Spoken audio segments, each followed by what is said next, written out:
There's a story Jesus told about a father with two sons, and it begins with a request no parent wants to hear. The younger one asks for his inheritance now, as though his father were already gone. It's a request wrapped in impatience, in a hunger for freedom that hasn't yet learned what freedom costs.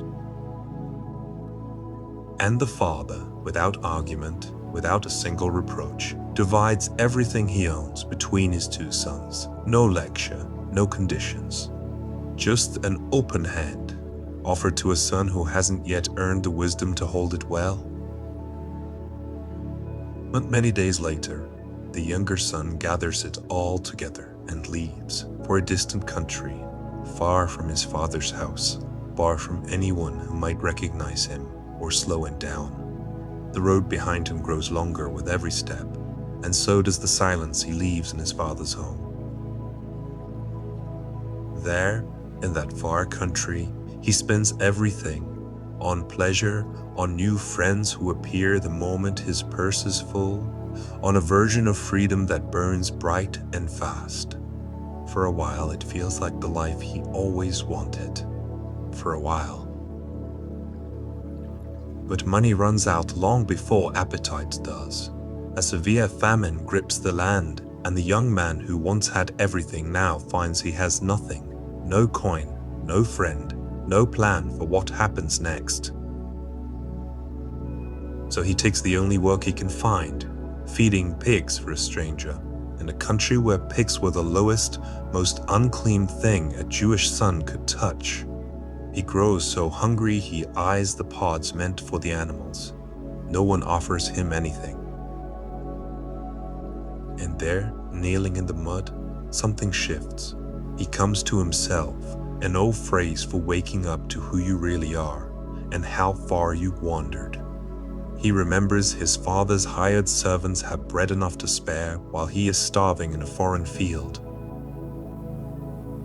So he gets up and starts walking home, rehearsing a confession the whole way. He isn't expecting forgiveness. He's only hoping, at best, to be treated like one of his father's servants. He doesn't yet know what's waiting for him on that road.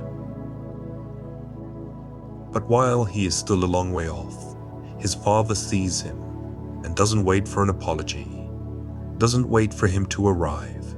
He runs. An old man, robes lifted, running down the road toward a son who expected judgment and found instead an embrace. Before the son can finish his rehearsed confession, the father is already calling for the best robe, a ring for his finger, sandals for his feet. Everything a son wears, not a servant. This son of mine, he says, was dead and is alive again. And so the household erupts into celebration. Music, dancing, the fattened calf prepared, torches lit against the evening sky. It is not a quiet, careful joy. It is loud and full and utterly unreasonable, exactly the kind of joy that only real love can afford. But outside, in the dark, the older brother stands and refuses to go in. He has stayed, worked, obeyed, and this celebration feels like an insult to every year of his loyalty. His father comes out to him too, gently, and says, "Everything I have has always been yours. We simply had to celebrate, for your brother was lost, and now he is found.